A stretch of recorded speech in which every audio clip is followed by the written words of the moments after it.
मैं आज थका हारा बेमन सा ऑफिस से घर लौटा। जैसे ही अंदर आया, नजर सीधे किचन की तरफ पड़ी जहां मीनाक्षी खाना बना रही थी। लेकिन उसके चेहरे पर जो थकावट थी वो सिर्फ शारीरिक नहीं, मन की भी थी। आज वो कुछ अलग ही लग रही थी, चुपचाप, उखड़ी उखड़ी। मैंने नॉर्मल सा पूछा, मीनाक्षी तौलिया देना जरा। उसने कुछ बोले बिना तौलिया लाकर पकड़ा दिया।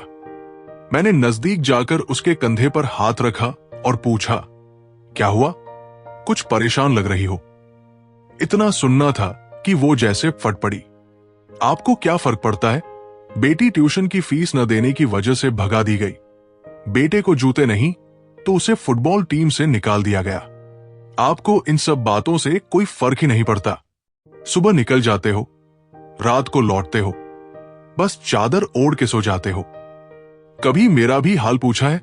डॉक्टर ने दवा लिखी थी, वो भी अब तक नहीं ली। मेरे झुर्रियों से भरे चेहरे को देखा है कभी? सफेद बालों को देखा है? जवानी में ही बुढ़ापा ओढ़ लिया है मैंने, और वो भी बिना 1 रुपए की दवा के। और गर्मी में बच्चे कैसे तड़पते हैं, एक कूलर तक नहीं ला पाए तुम। मैं चुपचाप बैठ गया, नजरें झुकी थी और दिल भारी। उसकी बातें गलत नहीं थी। मैं जानता हूं, एक पति और पिता होने के नाते ये सब मेरी जिम्मेदारी है। लेकिन क्या करूं? महंगाई इतनी बढ़ गई है, नौकरी खतरे में है, पगार वही की वही, और दफ्तर वाले ऊपर से डराते हैं कि कुछ बोला तो नौकरी से बाहर कर देंगे। मन करता है फूट फूट कर रो दूं। तभी दरवाजे पर दस्तक हुई। बच्चों ने दरवाजा खोला और खुशी से चिल्लाए, दादाजी आ गए।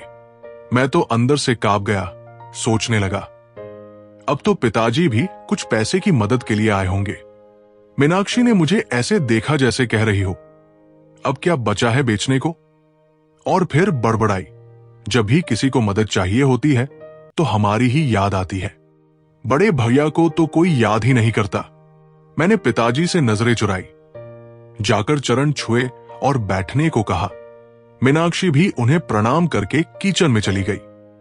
घर में माहौल बोझिल था। मैंने बच्चों को पिताजी के पास बैठा दिया और खुद कमरे में आ गया।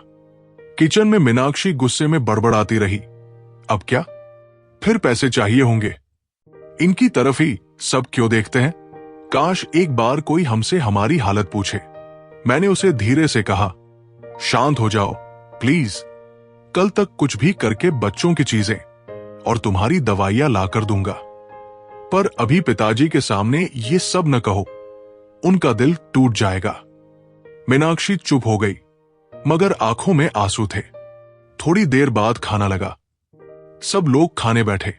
खाना खाते खाते पिताजी ने मेरी ओर देखा और बोले, बेटा अब मैं वापस जा रहा हूं।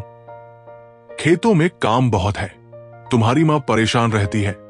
कह रही थी कि तू इन दिनों बहुत कम बात कर रहा है। मैं जानता हूं तू कब परेशान होता है, तेरी यही आदत है बचपन से, इसीलिए मैं चला आया। मैं मन ही मन डर रहा था कि अब पिताजी क्या कहेंगे, लेकिन उन्होंने कुछ कहा नहीं। चुपचाप खाना खत्म किया, हाथ मुंह धोए और फिर उन्होंने अपनी जेब में हाथ डाला और नोटों की एक गड्डी निकालकर मेरी ओर बढ़ा दी। मैं हैरान रह गया। पिताजी मुस्कुराए और बोले, ले बेटा पकड़, अभी तू इतना बड़ा नहीं हुआ कि अपने बाप के आशीर्वाद को ठुकरा दे। इस बार फसल अच्छी हुई है, चिंता मत कर। बहू का और बच्चों का अच्छे से ख्याल रखना। देख बहू कितनी कमजोर लग रही है, और तू भी अपना ख्याल रख।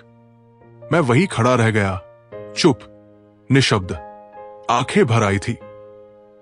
मुझे अपने बचपन के वो दिन याद आ गए जब स्कूल जाते वक्त पिताजी चुपचाप 4 आने मेरी जेब में डाल देते थे और मैं खुशी से उछल पड़ता था। आज भी उन्होंने वैसे ही पैसे दिए थे, बस इस बार मेरी आंखें झुकी हुई थी। शर्म से, अपराध बोध से मीनाक्षी भी अब चुप थी, और मैं समझ गया, सच में बच्चे कभी भी मां बाप के लिए बोझ नहीं होते, लेकिन मां बाप चाहे जैसे भी हालात हो, अपने बच्चों के लिए हमेशा सहारा ही बनते हैं।